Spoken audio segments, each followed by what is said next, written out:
Doing a fleece transmission line kit on this one. I've already disconnected these. It's just a little clip in there like that you pop out with a pick, and then now I'm just soaking these in the lubricant so they come out easier. And then same thing for the front here. Those ones up there you get from the top, those you get from the top. And then there's right here, there's a 10 mil stud you gotta pull off. So then I'll pull them out here or cut them out, doesn't matter. And then we'll show what goes where. These ones out. And I'm just using this, just popping these off.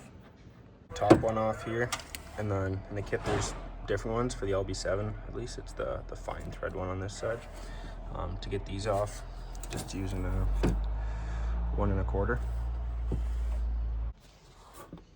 Those ones were seized, so I just cut them and I spin these off.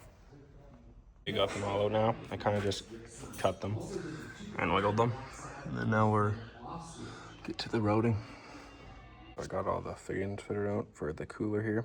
Use the longer ones that don't have the O-ring. On this one, it was the fine thread. And when you use the fine thread, use this.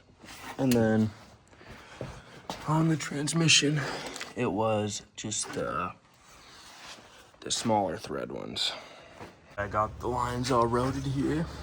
I just went like this, tied them up there, tied them there, the X to keep them good there, tied that one there. For the lines, when you get the kit, you just scan the QR code and it shows you which one goes where, so it makes it pretty easy. Got these ones all tightened up. Put a tie here and we'll be done.